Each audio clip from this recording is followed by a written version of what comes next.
안녕하십니까. 행복한 아침 이재훈입니다. 안녕하세요. 장예인입니다. 새로운 한 주가 시작됐습니다. 그리고 오늘은 또 6월의 마지막 날이기도 합니다. 6월 30일 월요일 행복한 아침입니다.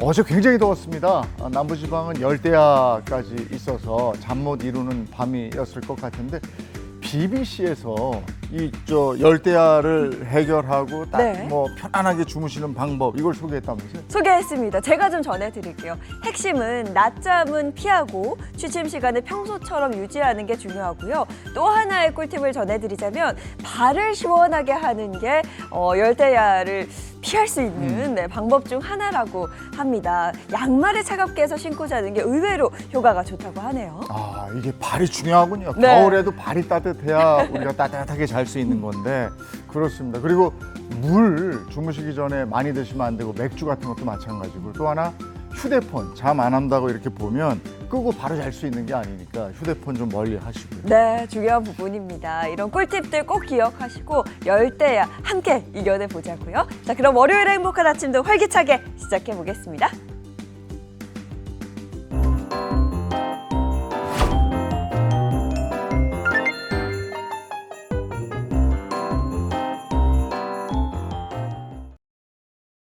네, 월요일 아침 어떤 소식이 들어와 있을까요? 모닝픽부터 시작하겠습니다. 손석우 평론가와 함께합니다. 어서 오세요. 안녕하세요. 네, 첫 번째 모닝픽 어떤 겁니까? 네, 첫 번째 모닝픽은 코스피 3,100 재돌파입니다. 네, 코스피가 지난주 3,100선을 돌파했다가 또 잠시 주춤한 모양이죠. 네, 그렇습니다. 지난주 코스피는 3,100선 돌파했다가요. 주 후반 조정을 받으면서 3,055포인트의 거래를 마쳤습니다.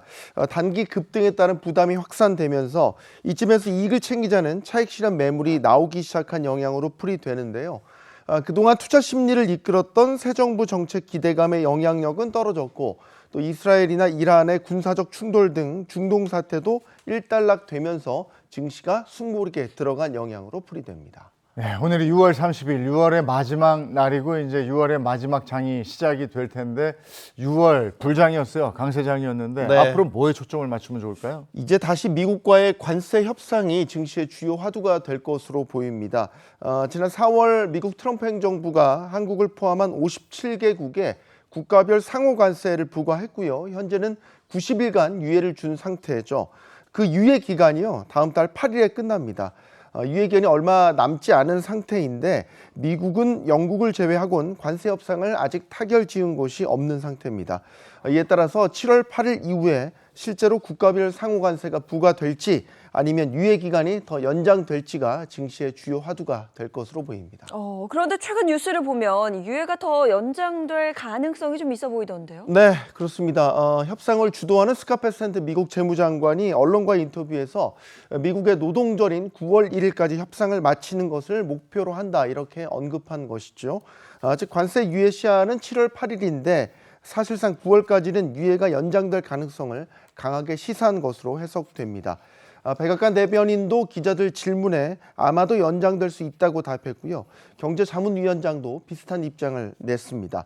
관세 유예 기간을 연장한다는 것은 미국이 주요국들과 관세 전쟁으로 가지 않고 협상을 통해서 문제를 해결하겠다는 뜻이어서 증시에는 긍정적으로 작용할 것으로 보입니다. 실제로 뉴욕 증시도 지난주 마지막 거래일에서 상호 관세 유예 기간 연장에 대한 기대감을 반영해서 상승을 했습니다.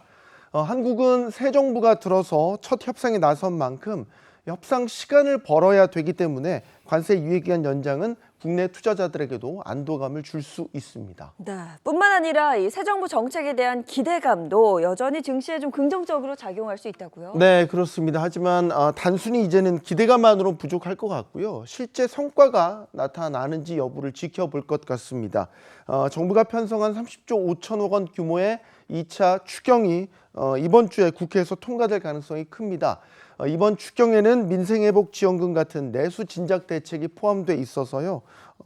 추경의 국회 통과 여부가 증시의 중요한 재료가 될 것 같습니다. 또 하나 중요한 건 바로 자본시장 개선 방안인데요.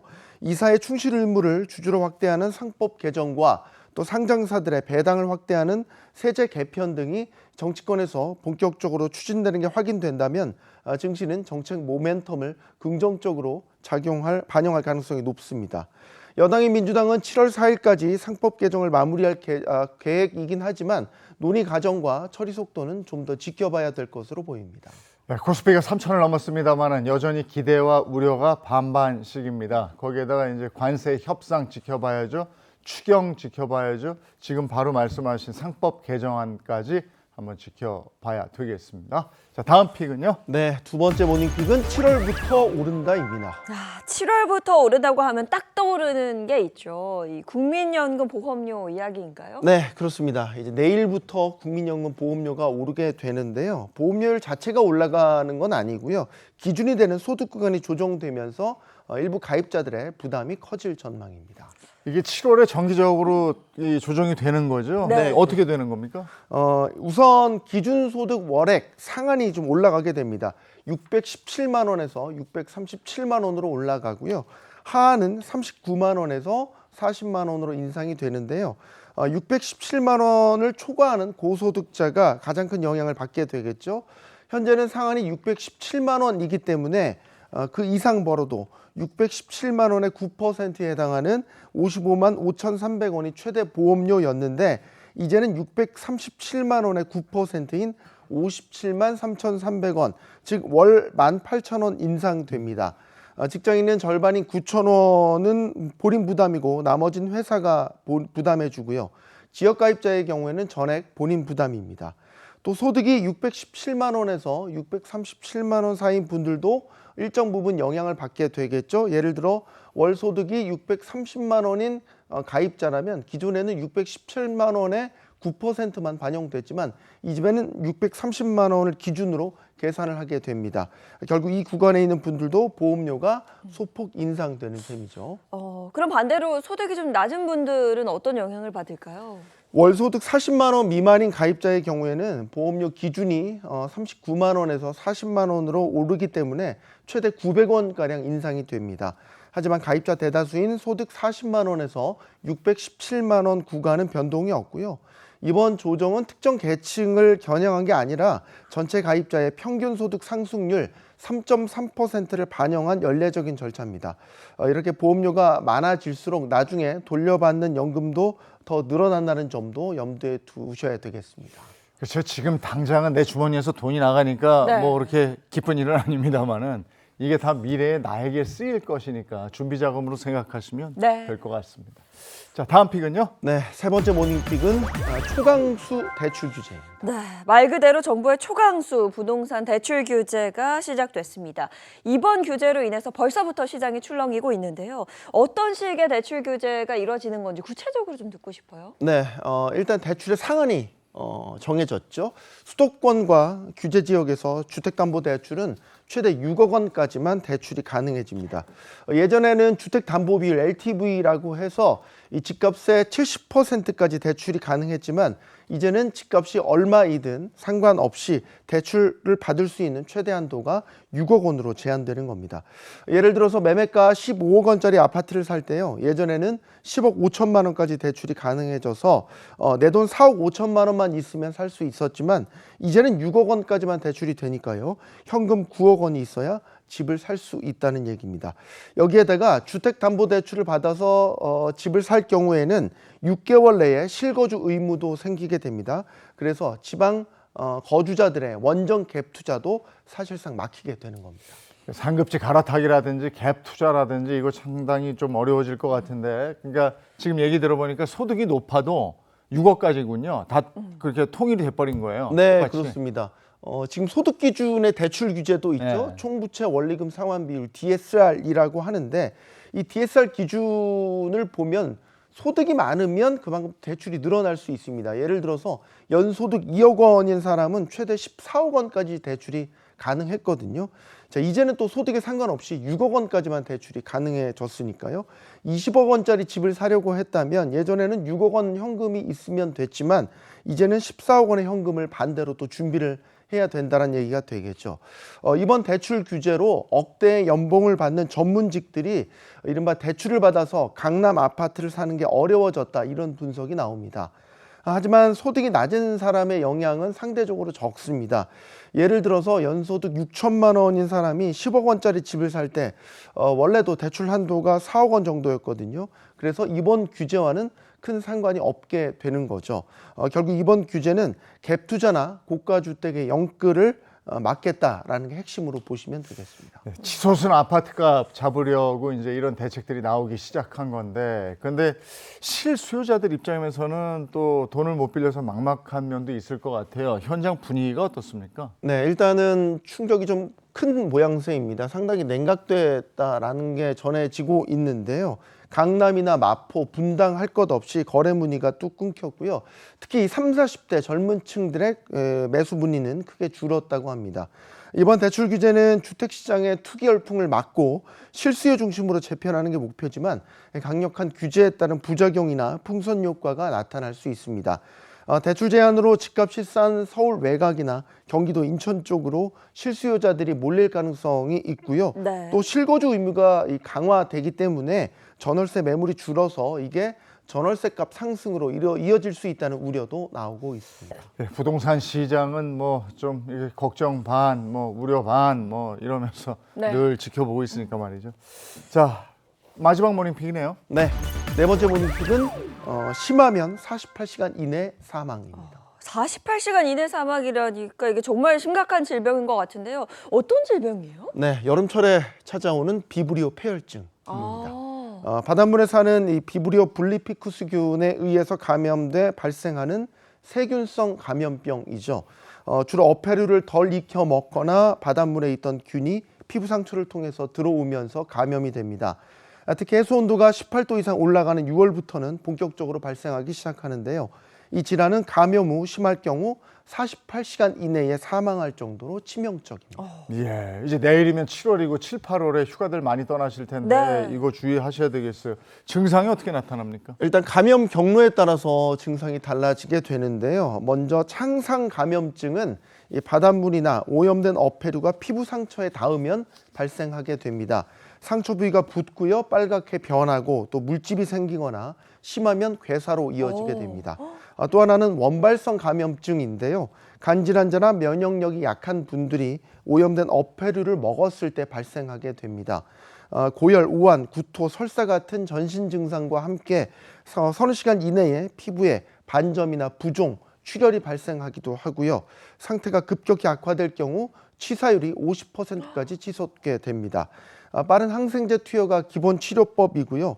심하면 이 괴사 부위를 절개하거나 절단 수술까지도 필요할 수 있게 됩니다. 그래서 무엇보다 중요한 건 예방이 되겠습니다. 이 증상을 들으니까 더 무서워지는데요. 가장 중요한 게 예방이라고 하셨어요? 네, 그렇습니다. 가장 중요한 거는 아무래도 해산물 섭취나 취급이 되겠죠. 어패류는 5도 이하에서 저온으로 보관을 하고요. 조리 전에는 해수가 아닌 흐르는 수돗물로 깨끗이 씻어야 됩니다. 손질 시에는 고무장갑을 착용하시고 섭취 시에는 85도 이상에서 충분히 익혀 드시고 조개의 경우에는 이 조개 껍질이 열린 후에도 바로 드시지 마시고 5분 이상 더 끓이는 게 좋다고 합니다. 또 바닷물과 갯벌에 들어가실 때는 상처에 직접 접촉하지 않는 게 중요하고요. 만약 최근 일주일 안에 익히지 않은 해산물을 먹었거나 바닷가를 다녀왔는데 오한이나 발열, 구토 같은 증상이 있다면 지체하지 말고 병원으로 바로 가서 치료를 받으셔야 되겠습니다. 휴가 떠나기 전에는 이런 예방 수칙도 한번 보시는 게 좋을 것 같습니다. 휴가 즐겁고 안전하게 다녀오셔야 되지 않겠습니까? 자, 오늘 여기까지 하겠습니다. 손석호 평론가와 함께했습니다. 고맙습니다. 고맙습니다. 와, 어제는 날이 정말 덥더라고요. 잠들기도 참 어려웠는데 오늘은 어떨지 궁금합니다. 문단영 기상캐스터, 날씨 전해주세요. 네, 6월의 마지막 날인 오늘 한여름 같은 무더위입니다. 현재 전국 대부분 폭염특보가 발효 중인데요. 푹푹 찌는 더위 속에 더위로 인한 소나기도 염두에 두셔야겠습니다. 현재 전국 대부분 지역에 폭염특보가 내려져 있는데요. 특히 남부를 중심으로는 폭염경보까지 발효 중입니다. 무더운 날씨에 수분 섭취 잘 해주셔서 온열 질환 발생하지 않도록 주의하셔야겠습니다. 오늘까지 정체전선의 영향을 받는 중부는 흐리겠고요. 남부는 맑겠습니다. 다만 대기 불안정으로 수도권과 강원, 영남 지역에는 5에서 20mm 정도의 소나기가 지나겠습니다. 오늘 오전 내내 서해안과 남해안, 강원 내륙에는 가시거리 200m 미만의 안개가 끼는 곳이 있겠습니다. 안개로 인한 이슬비도 내릴 수 있겠습니다. 무더운 한낮 자세한 기온 보시면요. 서울 30도, 강릉과 전주 34도까지 오르겠고요. 대구는 무려 35도까지 지속했습니다. 체감온도는 이보다 더 높아서 무덥겠습니다. 내일도 흐린 하늘 속에 수도권과 강원에는 비가, 전국 대부분 지역에는 5에서 40mm 정도의 소나기가 내립니다. 이후 목요일부터는 맑지만 덥고 습한 날씨가 이어지겠습니다. 지금까지 날씨 전해드렸습니다.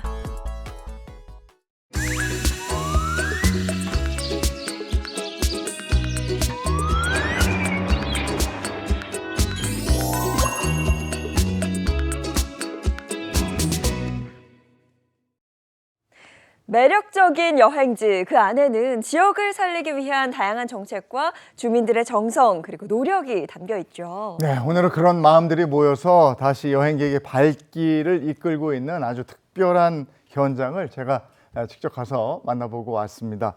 경북이 전하는 따뜻한 희망 이야기 만나보시죠. 올초 경북을 휩쓴 대형 산불은 푸르게 우거졌던 숲을 잿빛으로 바꿔놨고 사람들의 마음에도 지울 수 없는 흔적을 남겼습니다. 그러나 그 아픔을 딛고 경북은 다시 일어설 준비를 하고 있습니다. 지난 20일 에이펙 정상회의 개최와 경북 방문의 해를 기념해서 경북의 매력을 널리 알리기 위한 특별한 페스티벌이 열렸는데요. 행사도 많고 뭐 볼 것도 많은 것 같고 자, 우리 사각지체 청계천에 있으면서 쉬다가 왔는데 브레이크 그게 하고. 제일 좋았던 것 같습니다. 여기 다양한 체험하는 거랑 볼 수 있는 것들이 많아가지고 좀 좋은 것 같아요. 갑자기 광장 한복판에 진기한 광경이 펼쳐졌습니다. 둥둥 방망이 소리가 사방에 퍼지는데요. 우리 꼬마 친구들도 신나게 두들깁니다. 다들 지금 뭐 하는 걸까요? 네, 요거는 매년 11월에 열리는 청송 사과축제의 대표 콘텐츠인 사과 난타라고 하는데요. 사과를 주머니에 싸서 이렇게 방망이로 두들기면서 스트레스도 풀고 사과잼도 받아가는 그런 이벤트입니다. 매년 11월에 청송에서 열리는 이벤트니까요. 많은 분들이 와서 체험하시고 경북의 맛과 멋, 흥을 많이 느끼셨으면 좋겠습니다. 많이 와주세요. 페스티벌에는 남녀노소 모두 즐길 수 있는 다양한 체험 행사가 마련돼 있는데요. 그중에서 한글 캘리그라피 체험에도 많은 이들의 발길이 이어졌습니다. 붓끝에서 피어나는 멋스러운 한글, 정말 예술이네요. 이거는 지금 캘리그라피 여기 방금 써주셔가지고 네. 행복한 우리 가족. 우리 가족은 행복하니까. 일단 제가 경북이 고향이라 가지고 와서 보니까 더 재미있는 것 같아요. 고향 생각이 나고. 페스티벌을 찾은 어른들에게 특히 인기 폭발인 행사가 있었는데요. 바로 와인 클래스입니다. 경북에서 직접 만든 와인으로 진행이 됐다고 그러네요. 독립운동가이자 민족 시인이신 이육사님의 청포도 시의 모티브 만들어서 만들어진 이육사 청포도 와인을 소개시켜드리는 부스입니다. 같이 설명도 도와드리고 시음도 하고 시향도 하면서 이육사 시인 와인에 대해서 알아가는 시간을 가지고 있습니다. 경북 안동에서 와이너리를 운영하며 정성껏 빚어낸 화이트 와인 품종도 국산 청포도 품종이 사용됐다고 하는데요.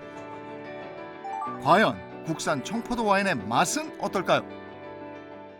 저 사실 우리나라에서 만든 와인이라고 해서 괜찮을까 했는데 너무 맛있는데요. 네, 굉장히 깔끔하고 그리고 개운하고 한국 음식하고도 되게 잘 어울릴 것 같아요. 그리고 여기 부스 설치해 놓은 것도 알록달록해서 경상북도에 이렇게 많은 관광지랑 뭐 이런 게 있는지 잘 알 수 있게 돼서 좋았어요. 한복 체험처럼 한국적인 감성을 듬뿍 느낄 수 있는 프로그램부터 퀴즈 등 다양한 이벤트까지 보고 체험하고 즐기는 재미가 곳곳에 가득했는데요. 외국인 관광객들도 그 즐거움에 함께했고요. I think it's a great show. I think Seoul is a great city, great people. I really enjoy it. I like wine and I like this stuff. Yeah, it's. I like the food. I like eat great. You know. 경북 와 보이소 어서 오이소. 관광으로 회복을 꿈꾸는 경북의 노력 자세히 살펴보겠습니다. 네, 경북은 일상의 회복을 위해서 다양한 관광 사업을 펼치고 있습니다. 오늘은 경북도청 부지사님 모시고 이런저런 얘기 한번 나눠보도록 하겠습니다. 어서 오십시오. 반갑습니다. 네, 반갑습니다. 소개 좀 해주시겠어요? 안녕하십니까. 행복한 아침 시청자 여러분. 저는 경상북도 경제부지사 양금희입니다. 관광으로 회복을 꿈꾸는 경북, 그 이야기를 양금희 부지사님께 들어봅니다. 경북 얘기할 때 빠질 수 없는 게 저도 네. 너무 궁금해서요. 올 초에 온 국민이 다들 너무나 안타깝게 지켜봤는데 큰 산불이 났잖아요. 네. 지금 어느 정도 회복이 되고 있습니까? 말씀하신 것처럼 3월 22일 날 의성에서 시작된 산불이 사실 4개의 시군으로 확산되면서 이제까지 전혀 경험하지 못했던 초대형 산불이었습니다. 건조한 날씨 속에 8일 동안 계속되었는데요. 산림 피해 면적이 무려 10헥타르에 해당하고 그 면적이 지금 서울의 1.5배 정도 좀 됩니다. 그러면서 많은 인명 피해와 주택 그리고 농작물, 문화유산 등 굉장히 많은 피해를 입혔고요. 총 액수가 1조 500억 정도에 달하는 큰 상처를 남겼습니다. 그럼에도 불구하고 도민들께서 많이 또 저희와 함께 협조해 주시고 또 정부와 함께 신속하게 복구를 위해서 최선을 다하고 있는데요. 현재 주택이나 공장과처럼 피해 시설물 철거가 완료가 되었고요. 그리고 6월 말이 되면은 임시 주거 시설에 한 2,690세대가 입주 완료할 예정입니다. 그리고 다가올 장마철을 대비해서 산사태 예방에도 만전을 기하고 있습니다. 예. 경북 관광 산업 타격도 불가피했을 것 같은데 네. 어느 정도입니까 실제로? 예전에 그 불탄 5개 지역에 있어가지고요. 4월에 관광객 수가 22% 줄은 걸로 알고 있는데 실제적으로 현장에 나가보면 훨씬 더 심각하게 거의 반 정도의 관광객이 줄은 걸로 알고 있습니다. 그래서 오히려 저희가 이 피해 지역에 많은 우리나라 국민들께서 방문해 주시는 것이 저희를 도와주시는 거고 그리고 저희 경북으로 와주시는 것이 기부하는 것이라고 저희들은 말하고 있습니다. 많은 분들이 가셔야 될 것 같은데 네, 근데 예. 구체적으로 어떤 방식으로 관광 활성화를 추진하고 있습니까? 예, 우선적으로 관광 분위기를 띄우기 위해서요. 저희가 오늘 가는 경북 행사 관련한 행사도 준비하고 있고 온오프라인 쪽으로도 그러한 홍보들을 많이 하고 있습니다. 그리고 경북을 찾는 관광객들에게 인센티브를 다양하게 제공하고 있는데요. 우선 온라인 채널을 통해서 관광 상품을 할인 판매하고 있고요. 그리고 시군에서 특산품이라든지 지역사랑 상품권과 같은 지역 상품권을 제공하기도 하고 있습니다. 특별히 숙박 할인을 위해서 저희가 2억 원의 예산을 운영하고 있고요. 그리고 골목 상권 활성화를 위해서 단체 여행버스 오시는 관광객들을 위해서 3억 원 정도의 예산도 또 준비하고 있습니다. 기부하고 여행을 연결한 그런 상품을 만들고 네. 활성화시키고 있는 것으로 알고 있는데 네. 이런 것들은 어떻게 구성된 프로그램입니까? 우선 경북도에 와서 1박 2일 체류 관광을 하시게 되면요. 1인당 10,000원의 기부금이 산불 피해 지역에 복구비 성금으로 적립이 되는 그런 구조의 프로그램을 예. 운영하고 있고요. 그리고 동시에 놀러 오는 것이 아니라 공동체 회복을 의미하는 소비 모델이 될 수 있습니다. 그리고 볼룬 투어라고 해가지고요. 관광과 그리고 자원봉사들을 결합한 상품들도 저희가 운영하고 있는데 여행을 하면서 산림 정비나 아니면 마을 환경 개선 같은 프로그램에 참여를 하시면서 관광, 기부, 봉사를 함께 할 수 있는 그러한 프로그램을 운영하고 있습니다. 아이디어가 좋고 정말 다양하게 네. 관광 사업을 계획하고 계신데요. 경북 관광의 가장 큰 강점은 뭐라고 보십니까? 경북은 사실 압도적으로 가치가 있는 문화유산들이 굉장히 많이 있습니다. 특히 경주, 안동, 영주를 중심으로 한 곳이 있고요. 그리고 대표적인 콘텐츠로는 MJ 감성의 황리단길과 신라 천년 역사를 함께 즐길 수 있는 경주, 수많은 고택과 산사, 전통 마을이 있는 안동과 영주, 울진에서 영덕, 포항, 경주로 이어지는 동해 바다와 울릉도, 독도, 그리고 걷기에 가장 최고의 명소인 문경세제를 꼽을 수 있습니다. 또한 전국에서 가장 많은 휴양림이 운영되고 있듯이 웰니스 관광 콘텐츠도 풍부하고요. 미스터 션샤인의 촬영지인 안동 만유정, 그리고 넷플릭스 영화 폭삭 소가수다의 칠성 가실성당과 같은 드라마 촬영지도 많은 곳이 경북입니다. 마지막으로 1년 내내 이어지는 신나는 축제, 사계절의 신선한 농산물과 특산물, 전국적으로 이름난 카페와 맛집도 빼놓을 수 없는 경북 관광의 강점이라고 할 수 있습니다. 네. 지금 2025년 올해 10월이죠. 네. 에이펙 그 회담이 열리는데 에이펙을 앞두고 지금 굉장히 분주하게 준비하고 계실 것 네. 같아요. 경주하고 경북의 국내외에 정말 많은 관광객이 오실 텐데 이분들을 위해서 어떤 준비를 하고 있습니까? 우선 두 가지 측면에서 양측으로 준비를 하고 있는데요. 하나는 컨텐츠, 하나는 인프라 두 가지를 준비를 하고 있고요. 우선 에이펙에서는 우리나라 K컬처의 원형이 사실은 경상북도에 있습니다. 그래서 경상북도에서는 2025년 세계문화유산 축전이라든지 K아트 전시라든지 한식 페스티벌 같은 것도 준비하고 있고요. 그리고 경북의 문화 헤리티지 그리고 경제성장 산업유산 등을 결합한 관광상품도 저희가 준비를 하고 있습니다. 그리고 또한 외국인 관광객들을 위해 가지고요. 많은 안내 시스템이라든지 통역이라든지 스마트 콘텐츠들을 제공하고 있고 국과 함께 저희가 국 지도를 잘 활용할 수 있는 그런 부분도 준비를 하고 있습니다. 네, 에이펙이 경주에서 열리는데 경주하면 또 우리 수학여행이 떠오르고 예. 아마 전 국민이 가봤을 거예요. 네. 근데 경주에 오시면 이건 놓치지 마세요 하는 게 있으면 뭘까요? 두 가지를 말씀드릴 수 있는데요. 불국사와 석굴암과 같은 유네스코 문화유산도 있고요. 그리고 그 도심에 가까이 있는 동궁, 월지, 첨성대 같은 문화유산을 보는 것도 중요하지만 사실 MG 감성으로 느낄 수 있는 황리단 길이라든지 아니면 야경과 같은 굉장히 아름답고 또 이렇게 즐길 수 있는 먹거리 이런 것들도 많이 준비하고 있습니다. 그 안압지 야경 참 좋더라고요. 네, 맞습니다. 네, 저도 얼마 전에 가봤는데 네. 정말 좋습니다. 경주는 굉장히 많이 변하고 있습니다. 예. 네. 경북 관광 앞으로 어떻게 키워나가실 예정입니까? 경북은 앞으로 지속 가능성과 함께 경북만이 가지고 있는 매력을 차별화하는 데 저희가 굉장히 중점을 두고 있고요. 우선 그냥 방문에서 벗어나가지고요. 실제로 머무르고 체험하고 또 삶의 의미를 더할 수 있는 그러한 여행 상품들을 저희가 준비하고 있고 또한 힐링 공간으로서의 경북의 매력 이런 것도 극다화시켜 나갈 예정입니다. 하지만 이번 에이펙을 계기로 경주뿐만 아니라 경상북도는 세계 10위의 관광 도시를 지향하고 있습니다. 네. 마무리하면서 네. 우리 시청자 여러분들께 하실 말씀 있으면 좀 해주시겠습니까? 경북은 산불로 인해서 잠시 길 위에 멈추어서 있었습니다. 근데 다시 걷기 시작했습니다. 경북에 오시면 단순한 관광을 넘어서 깨끗한 자연과 유서 깊은 문화유산 그리고 따뜻한 사람들이 기다리고 있습니다. 경북에 오십시오. 여러분들과 함께 행복한 경북 관광을 만들어 드리겠습니다. 네, 경북 부지사님과 다양한 경북에 관한 얘기 나눠봤습니다. 고맙습니다. 네, 감사합니다. 관광으로 다시 도약하는 경북. 세계 10위 관광 도시로 우뚝 서는 경북의 내일을 응원합니다.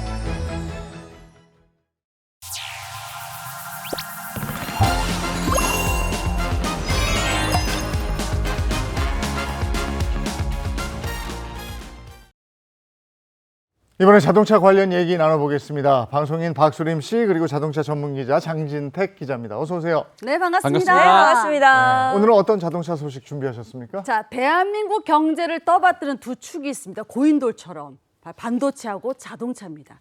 그만큼 이 자동차가 우리 수출에서 아주 큰 비중을 차지하고 있습니다. 근데 단순히 차만 만들어서 파는 그런 산업이 아니라 그 과정에서 발생하는 경제 효과가 아주 막대하기 때문에 사실상 이 자동차 산업은 대한민국 경제를 움직이는 거대한 엔진이라고 볼 수 있습니다. 실제로 국내 자동차 H사 그룹의 경제 기여액만 해도요, 무려 359조 원으로 매출액 상위 100대 기업 가운데 가장 큰 것으로 나타났습니다. 네, 맞습니다. 이 자동차 수출로 인한 이 생산 유발 효과만 2,365억 달러, 무려 3년 연속 수출 품목 1위를 기록하고 있는데요. 결국 자동차 산업이 잘 돌아간다는 것은 그 대한민국 경제 전반이 건강하게 돌아간다는 의미이기도 합니다. 그래서 오늘 차차차에서는 바로 경제를 움직이고 사회를 바꾸는 자동차 기업 이야기를 들려드리려고 합니다. 네, 이제 자동차 산업은 단순한 뭐 제조업을 넘어선 것 같은데요. 네. 그렇다면 구체적으로 어떤 경제적 효과를 누릴 수 있을까요? 그러니까 사실 자동차 한 대가 만들어지기까지 부품, 운송, 소재, 뭐 철강, IT, 금융까지 어마어마하게 많은 산업이 얽혀 있습니다. 자, 그래서 자동차 산업이 잘 돌아가면 국내 경제 전체가 함께 돌아가는 그런 구조죠. 그러니까 단순히 차량 판매 매출만 보는 게 아니라 그 과정에서 일어나는 생산, 투자, 소비의 그런 연결 효과가 엄청납니다. 예, 특히 이 고용 효과가 정말 큰데요. 국내 자동차 기업 H사의 경우에는 직간접 고용 인원만 약 150만 명. 이게 어느 정도냐면요. 울산광역시 전체 취업자 수의 2.6배에 해당하는 숫자입니다. 엄청나죠. 그리고 중요한 건 단순히 숫자만 많은 게 아니라는 거죠. 이 평균 연봉도 6,091만 원. 국내 제조업 평균이 5,377만 원인데 13%가 이 연봉이 더 높습니다. 그러니까 이 결과는 이제 단순한 일자리가 아니라 양질의 일자리가 창출되는 구조다라고 평가할 수가 있죠. 그래서 자동차 공장들이 있는 기업들 이 지역을 가보면 말이죠. 네. 그 지역 경제 전체를 먹여 살린다고 해도 맞아요. 과언이 아닐 네. 정도로 이게 네. 굉장하더라고요. 맞습니다. 한 큰 축을 담당하더군요. 맞습니다. 이 자동차 산업은요, 단순히 수도권만 잘 되는 구조가 아닙니다. 반도체 산업은 수도권 집중도가 무려 82%에 달하고 조선 산업 역시 동남권의 80%가 몰려 있는 반면에 자동차 산업은 전국 곳곳에 골고루 분포돼 있습니다. 자동차 공장이 있는 지역마다 협력사도 있고요. 그리고 물류, 서비스업, 교육, 소비까지 함께 돌아갑니다. 결국 자동차 산업이 잘 돌아가면 지역도 같이 살아나는 그런 구조죠. 네. 그런데 이제는 기업이 단순히 뭐 돈을 벌고 막대한 이익을 창출하고 끝나는 게 아니라 네. 그 이익을 다시 사회로 돌려주는 사회적 책임도 굉장히 중요하게 여겨지잖아요. 네, 맞습니다. 이 기업이 커지고 돈을 잘 벌수록 그만큼 사회적 책임 역시 커진다. 요건데 이를 가장 직접적으로 실천하는 방법이 바로 사회공헌 프로그램입니다. 그래서 요즘 자동차 기업들은 단순히 자동차를 파는 게 아니라 네. 사회와 함께 성장하는 기업이라는 이미지를 내세우면서 사회공헌 브랜드 경쟁력을 기업의 목표로 삼고 있습니다. 그럼 실제로 어떤 자동차 기업들이 이렇게 사회 공헌에 힘쓰고 있을까요? 네, 국내 자동차 기업 H사 그룹은요, 2024년 3분기까지 누적 기부금이 1,552억 원, 그러니까 2년 연속 업계 1위를 기록하고 있습니다. 네. 특히 이게 함께 움직이는 세상이라는 슬로건 아래 체계적인 사회공헌 프로그램을 운영 중이고요. 2007년에 설립된 사회공헌재단을 통해서 미래인재 양성, 또 소외계층 지원, 문화예술 진흥 등 다양한 분야에서 활발히 활동하고 있습니다. 네, 그중에서도 가장 눈에 띄는 게 의료 지원인데요. 이 국내 한 대학의 백신 개발 거점이 될 미래의학관을 개관했는데 네. 이 단순한 기부를 넘어서 백신 개발을 위해서 이 사재 100억 원을 기부를 했고요. 그 이전부터도 뭐 난치병과 소아, 희소질환 치료 지원 등 꾸준한 의료 지원을 의료 공헌을 계속 해오고 있습니다. 네. 특히 2012년부터 한 대학병원과 협력해서 저소득층 어린이들의 소아암, 소아당뇨 같은 난치병 치료를 지원해 왔고요.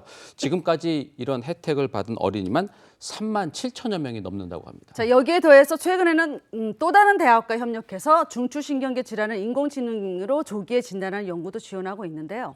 코로나19 팬데믹 당시에도 백신 개발을 위한 지원뿐만 아니라 대형 병원에 50억 원을 기부하면서 의료 인프라 강화에도 힘을 보탰습니다.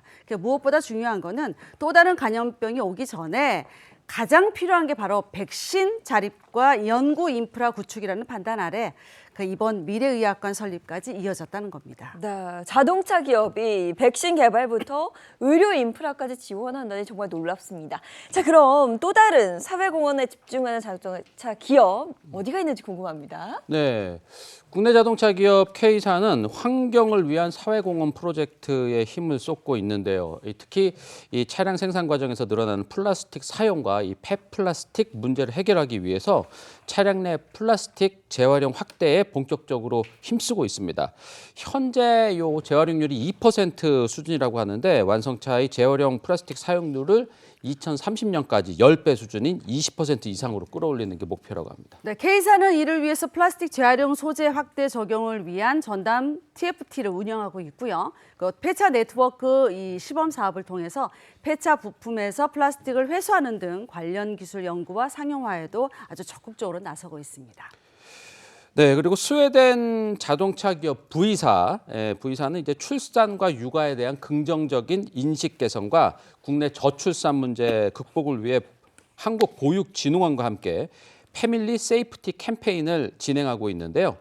캠페인 운영 기금으로 2억 5천만 원을 기부를 했고요. 특히 올해는 부모와 아이 모두가 행복한 사회를 만드는 동시에 지속 가능성의 가치를 확산하기 위한 다양한 프로그램과 캠페인을 전개할 예정입니다. 네, 독일 자동차 기업 M사는요, 국내 기부 문화 확산을 위해서 다양한 사회공헌 프로그램을 운영하고 있습니다. 대표적으로 마라톤에 참가하면서 기부하는 행사를 통해서 참가비 전액이 확대 이 피해 아동과 취약계층 청소년의 보호, 복지, 교육 지원에 사용되고 있습니다.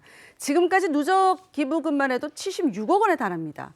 특히 지난해 모인 10억 원의 기부금은요, 부산과 인천 지역 아동보호 전문기관 설립 지원에 쓰였고요. 현재 두 기관은 아동학대 예방과 재발 방지 사업을 본격적으로 운영 중입니다. 네, 더 나은 내일을 만들어가는 자동차 산업이 이제 좋은 자동차를 만드는 데 그치지 않고 더 유익하고 더 좋은 세상을 만드는 데 일조를 하고 있습니다. 오늘 그런 얘기를 함께 나눠봤습니다. 자, 이번엔 우리 주변에서 일어나는 사건, 사고를 법의 관점으로 풀어보겠습니다. 그 법이 알고 싶다.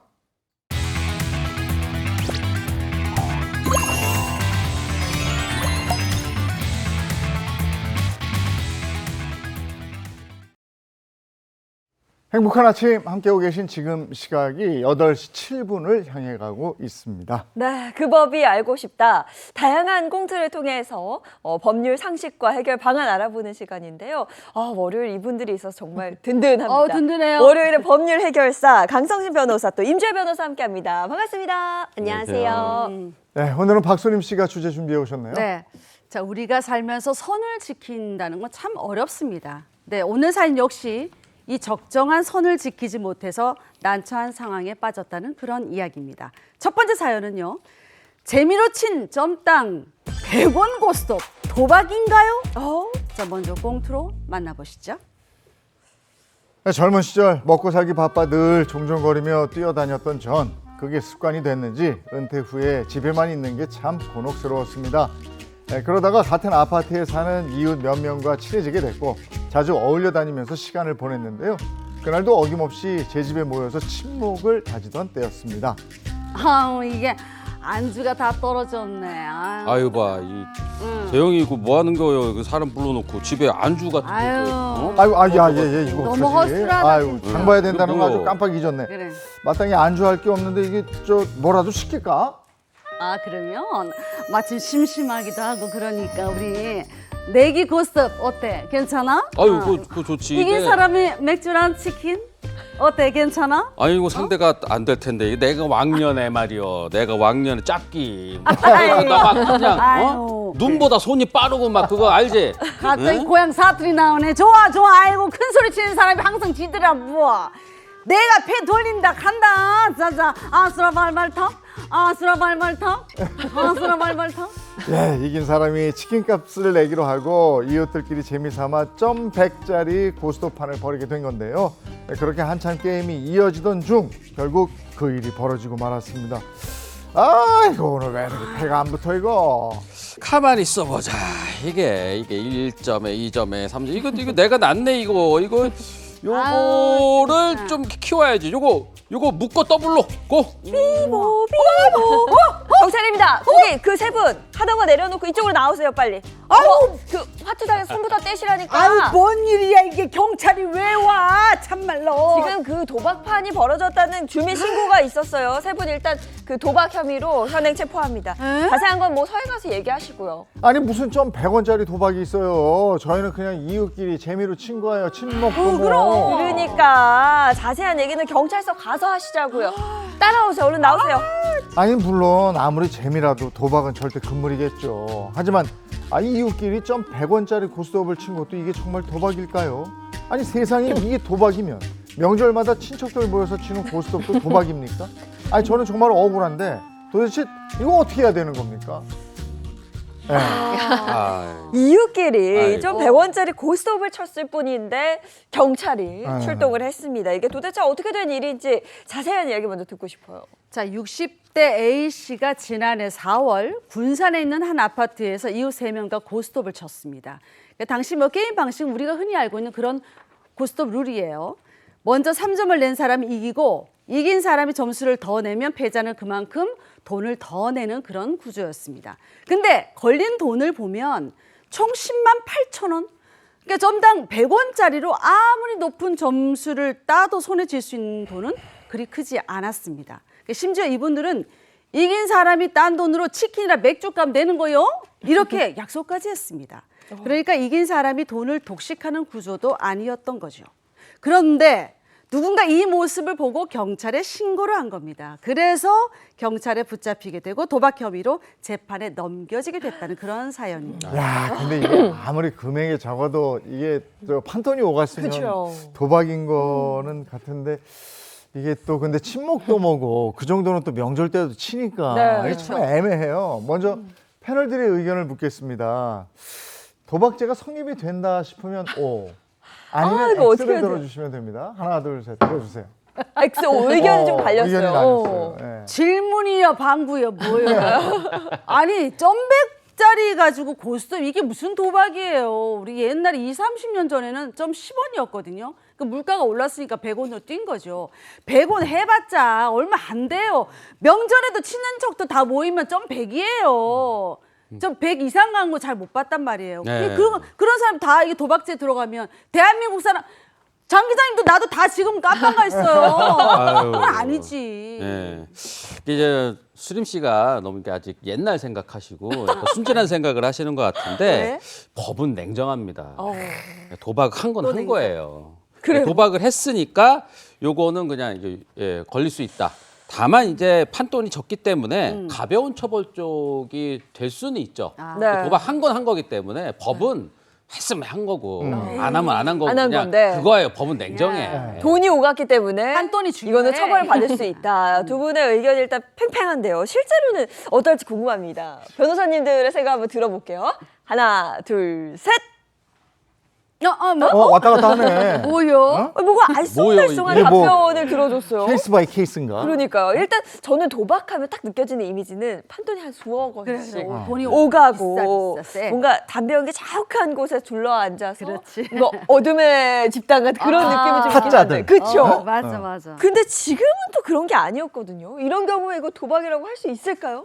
당연히 그 영화에서 나오는 것처럼 판이 엄청 크고 막 연기가 자욱한 곳에서 있었던 것만 도박이라고 볼 수는 없겠죠. 일단 도박이 본 무엇이냐라고 한다면 이런 거예요. 2인 이상의 사람이 서로 이제 재물을 걸고 여기서 키워듭니다. 우연에 의해서.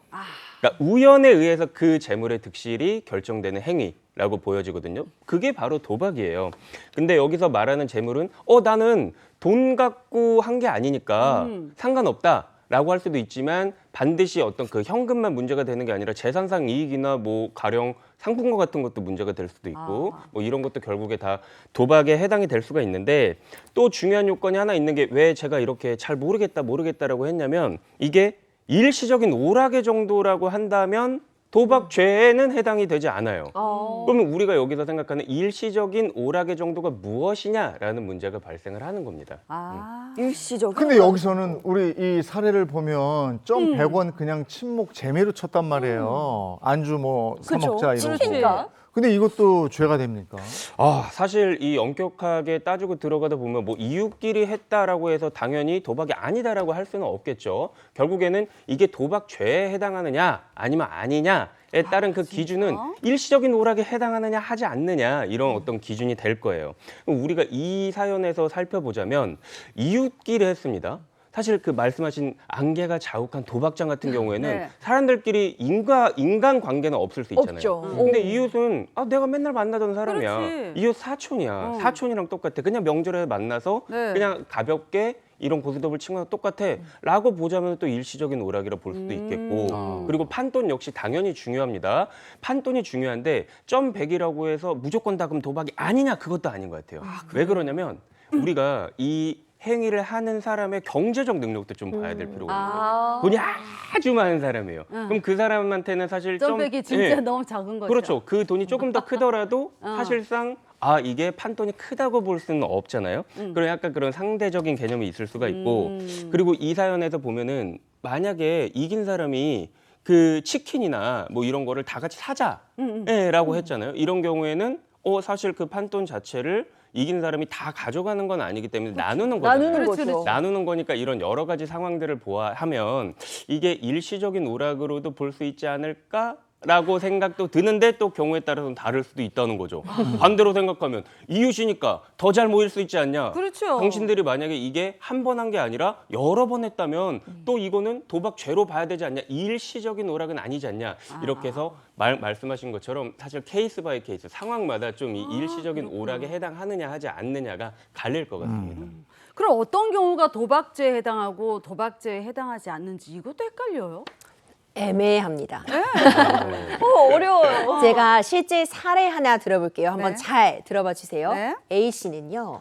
이웃 주민들과 함께 집에서 고스톱 즐긴 겁니다. 점당 100원이었어요. 그래서 총 판돈 해봐야 31,400원이었습니다. 31,400원. 그런데 네. 이 두 사람이 예전에 네. 도박죄로 처벌을 받았던 전력이 있던 아이고, 그것도 사람이었습니다. 곤란하다. 효과가 있다. 자, A 씨 사례는 이렇고요. B 씨 사례 넘어가 볼게요. 네. B 씨는 재래시장 왜 장서면은 네. 어르신들 재밌게 이제 거기서 재래시장 상가에서 고스톱 치기도 하잖아요.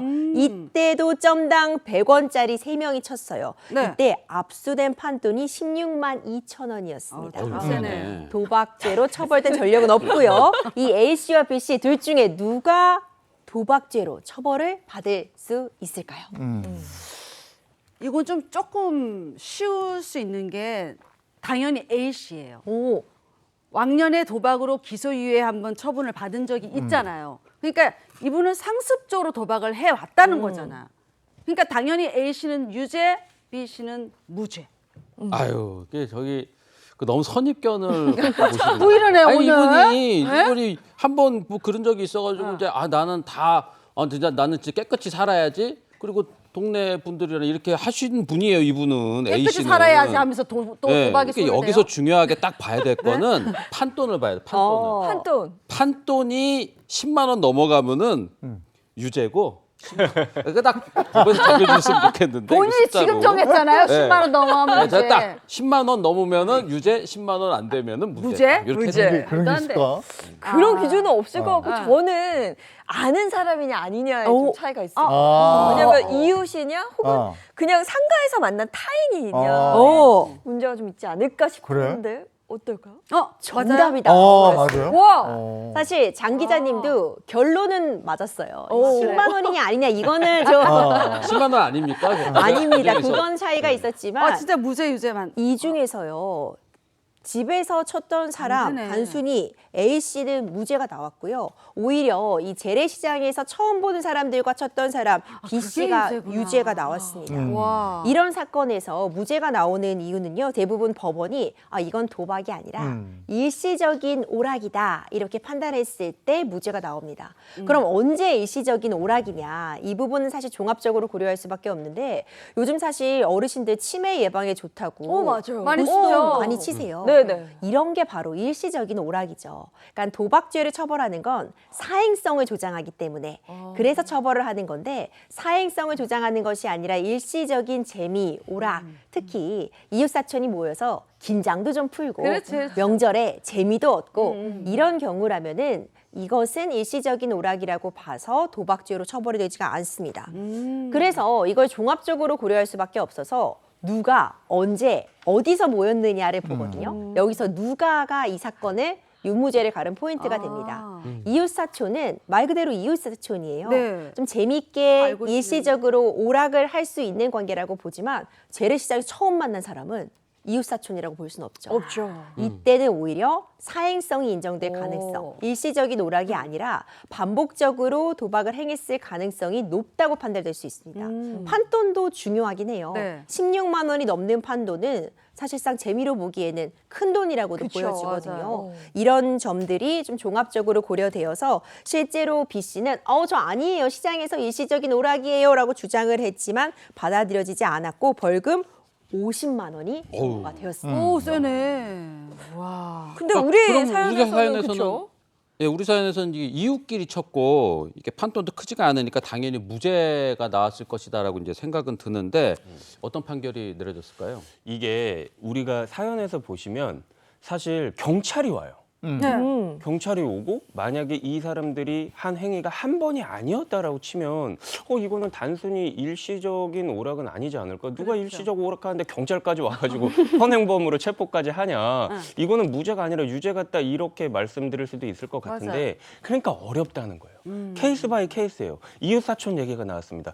이웃은 사촌이지 사촌끼리는 다 모여서 식구니까 고수 좀 칠 수 있는 거 아니야라고 생각하지만 이들이 매일 모여서 매일 이거를 명절뿐만이 아니라 매일이 매일 명절. 문제가 있죠. 그럼 이거는 사실 문제가 있을 수 있는 거잖아요. 그래서 이게 반복성이나 지속성이나 관계나 이런 거 다 중요하지만 결국에는 그 사안별로 들여다봐야 될 텐데 우리 사연이랑 비슷한 사건에서는 어떻게 나오셨을 것 같아요? 무죄가 나오기는 했습니다. 예, 이 경우에는 아까 말씀드린 것처럼 승자 독식의 구조도 아니었고 사실 이게 많은 전력이 있었다거나 그런 사건은 아니었었던 것 같아요. 그래서 우리 사건에서는 무죄로 결정이 났습니다. 근데 우리 주변에서도 흔히 볼 수 있는 거 있잖아요. 골프 칠 때나 뭐 당구 칠 골프 얘기, 때, 당구 얘기 많이 또 뭐 하죠. 바둑 장기 둘 때 네. 내기 바둑 두자 그러고 뭐 이런 거 있잖아요. 근데 이런 것도 그럼 도박입니까? 사실 이 내기 골프가 도박이다가 상당 기간 굉장히 오랫동안 논쟁이 있었어요.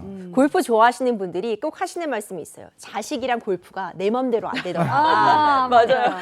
근데 우리가 도박죄 아까 정의 설명해 주실 때 우연성에 기댈 때 그러니까 실력과 관계없이 우연성에 기댈 때 이게 도박이라고 했잖아요. 네. 2005년도에 대법원까지 갔었던 내기 골프 사례가 있습니다. 네네. 이 50대 A씨 등 4명은 상습 도박죄로 기소가 됐는데 네. 내기 골프를 한 거예요. 한타에 50만 원에서 200만 원까지 모두 30차례에 한타에? 걸쳐서 내기 골프에서 판돈이 무려 30억 원입니다.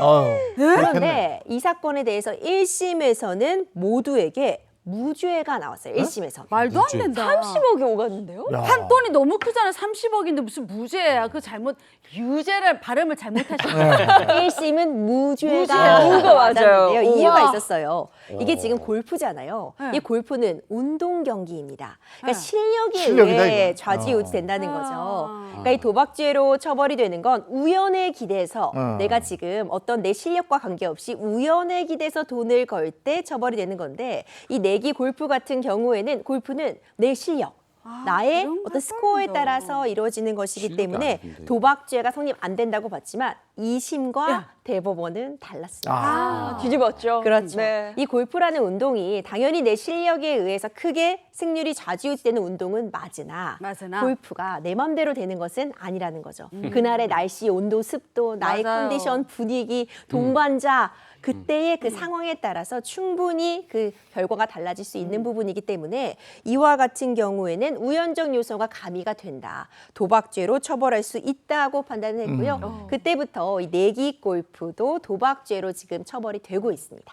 그러면 그 골프장에서 홀인원 같은 거 하면 경품 주는 것도 있거든요. 맞아요. 자동차 변호사님, 주고 막 이러죠. 이거는 어떻게 되는 거예요? 사실 이거 진짜로 문제가 한번 된 적이 있었어요. 이게 뭐 고급 외제차를 이제 내걸고 막 뭐 홀인원 하면은 진짜 우리가 경품으로 주고 이런 것들 있잖아요. 네. 이거를 검찰이 도박장 개설죄로 해가지고 기소를 이제 한 해 만에 하는 그런 사건이 있었거든요. 물론 그 사건에서는 이제 기소유예가 되긴 했습니다만 실제로 문제가 될 수 있다는 거죠. 근데 이 경우에는 우리가 여태까지 얘기했었던 그 도박이랑은 조금 다른 것 같긴 해요. 왜 그러냐면 그 도박에서는 뭐 내기 골프든 아니면 모여서 보스톱을 치든 사람들이 도금을 이제 내잖아요. 네.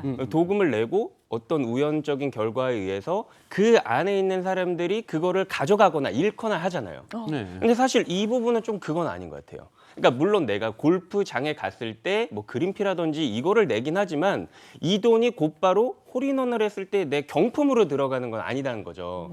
그래서 이게 바로 도박죄를 구성하거나 그러기는 조금 어려울 것 같은데 물론 아무 문제가 안 되는 건 아닐 수 있습니다. 왜냐면 너무 과도한 그 고급 외제차라던가 아니면은 되게 큰 어떤 선물이라고 한다면 사행성을 조장한다고 맞아요. 볼 수가 그럴 수 있어요. 있어요. 그래서 이거는 사행행위 규제에 관한 법률에 의해서 문제가 될 수가 있으니까 무조건 엄청난 그 이벤트를 연다고 해서 도박자가 아니겠지 이런 조금 아니라는 생각은 안 하셨으면 좋겠어요. 네. 이 도박이 무서운 건 중독성 때문이거든요. 그쵸. 맞아요. 네. 근데 사람마다요.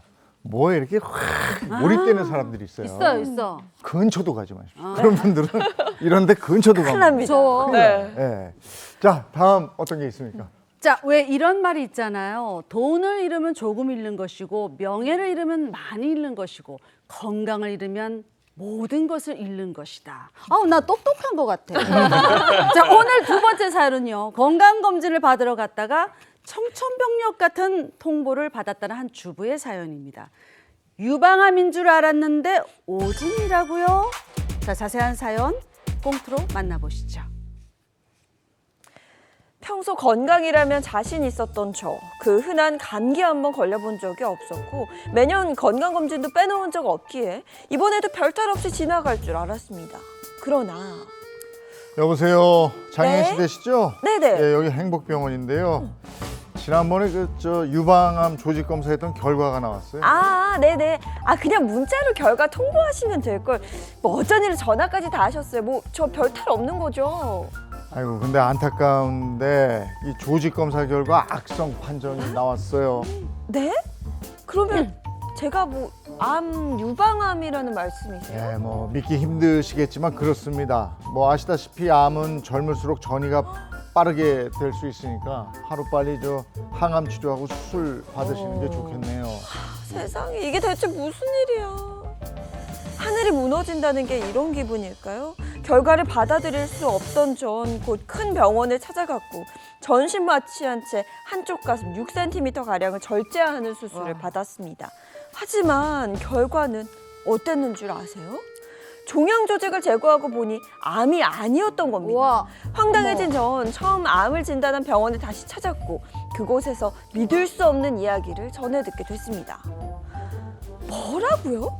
그러니까 그 제 조직 검체가 다른 사람하고 뒤바뀌었다는 얘기예요? 아이고, 저희도 이런 경우가 처음이라서 이게 좀 정말 죄송하게 됐습니다. 아니 이게 뭐 죄송하다고 해서 끝날 문제예요?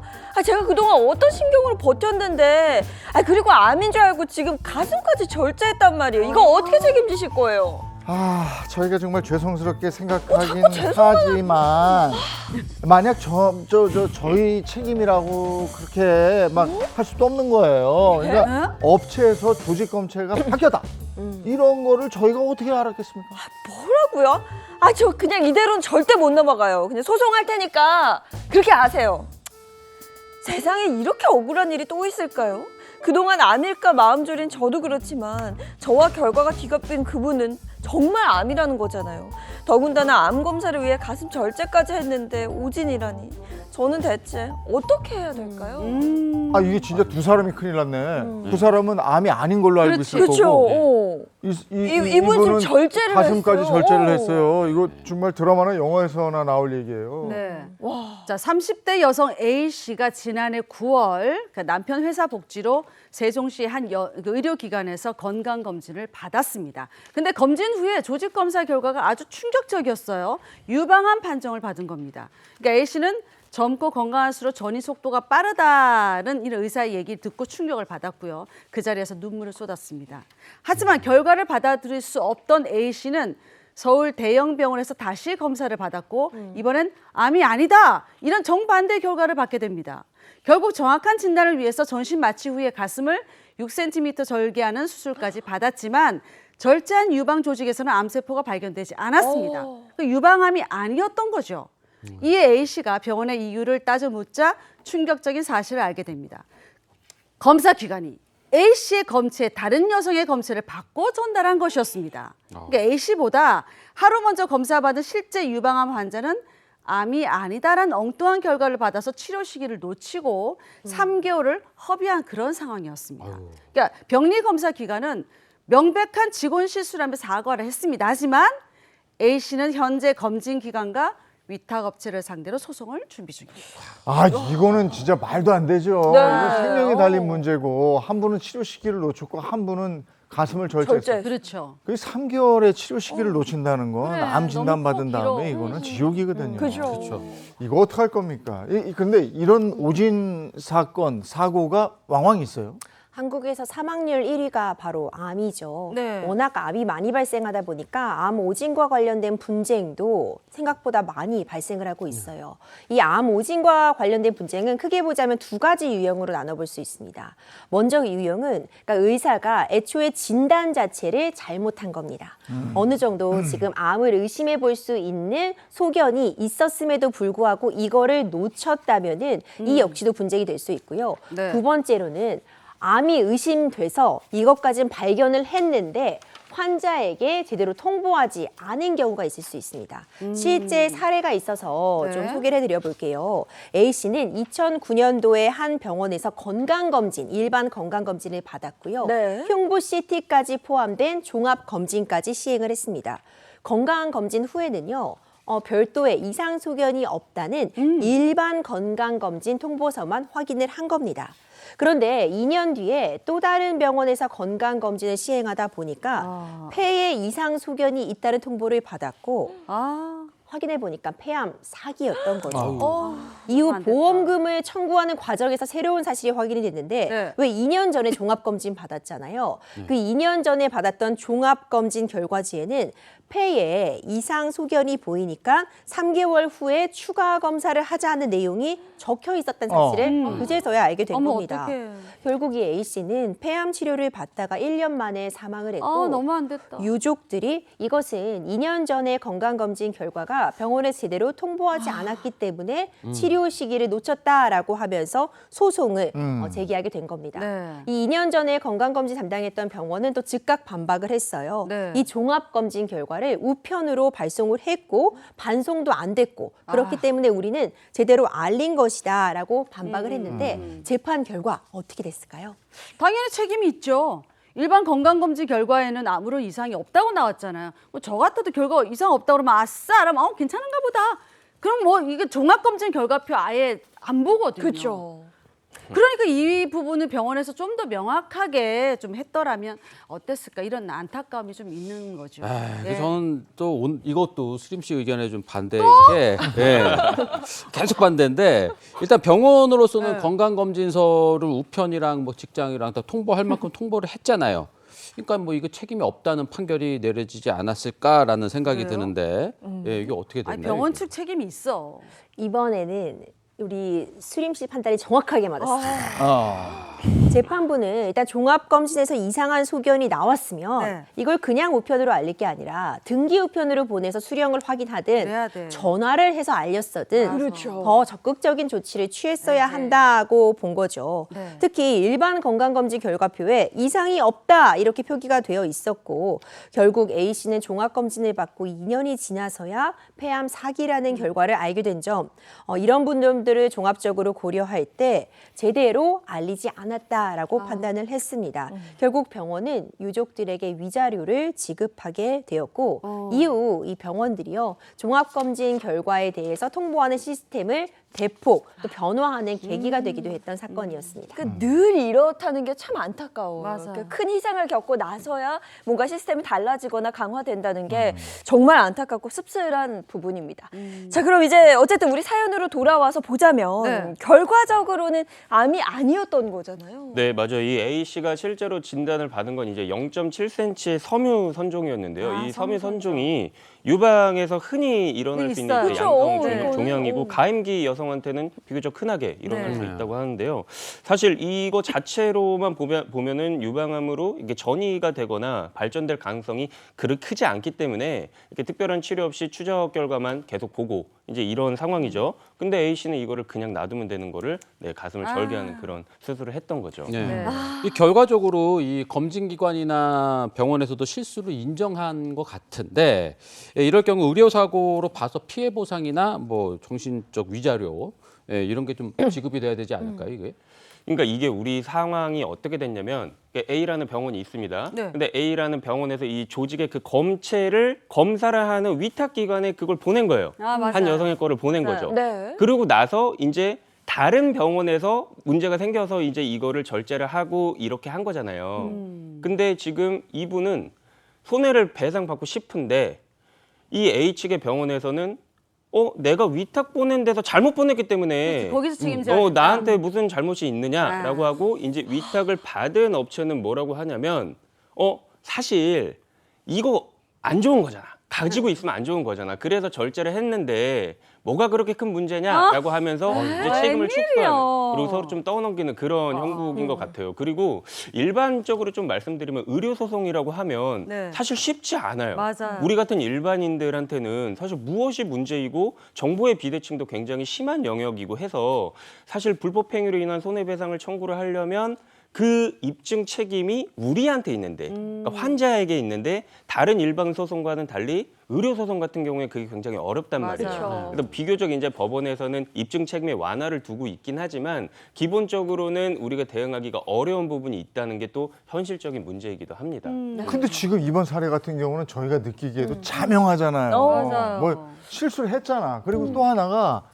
그 수술한 병원은 다른 병원인 것 같은데 그 수술한 병원에 가면 다시 한번 검사 안 해요? 그 수술 전에 어디 위치가 정확히 있고 이게 그렇지, 진짜 아닌지 알아봐야죠. 확인하지 않아? 맞아요, 해야죠. 몇 번 기회가 있었어요. 네. 근데 그 기회를 놓친 게 너무나 안타깝습니다. 실제로 우리 사연에서 A 씨를 수술한 대학병원에서도 수술 전 세침 검사를 진행했어요. 이 세침 검사라고 하는 건 얇은 바늘로 이제 찔러서 조그만 조직만 떼어내서 간이 검사를 해보는 건데 당연히 결과는 암이 아니었습니다. 그런데 이 세침 검사라는 게 정확도가 100%는 아닙니다.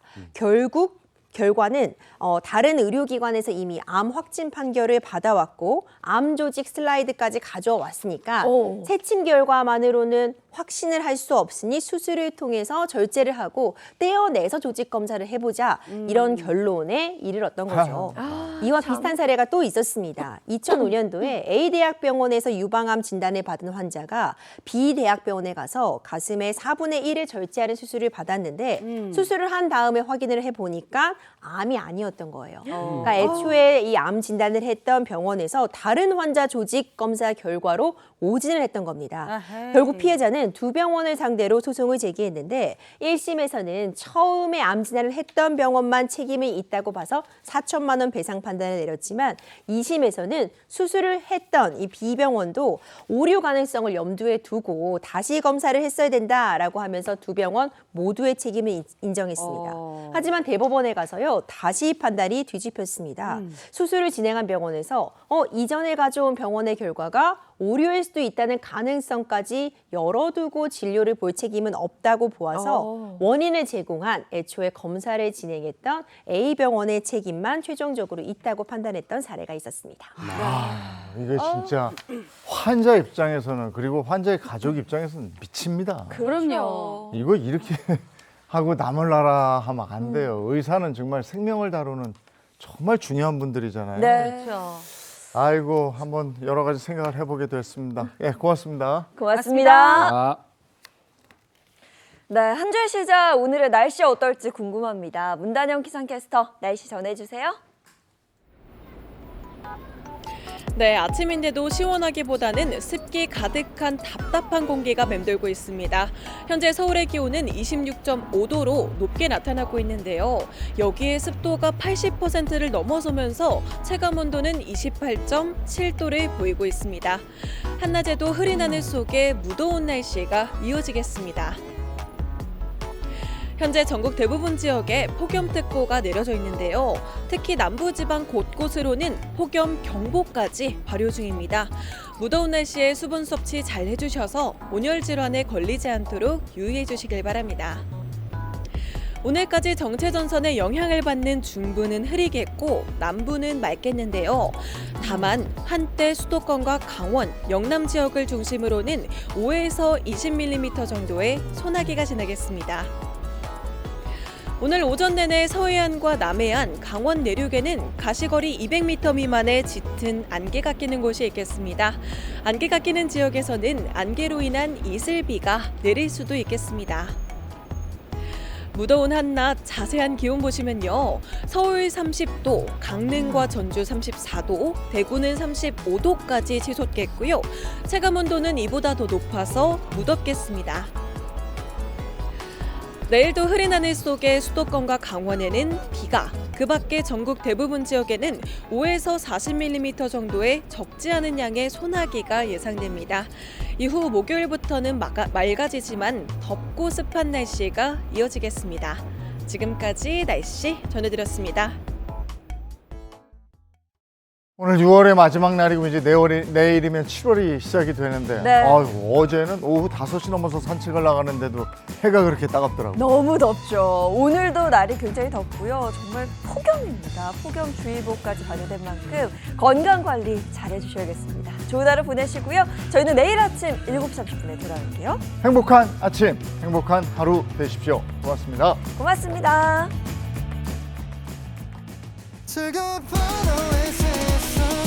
Say the next channel A.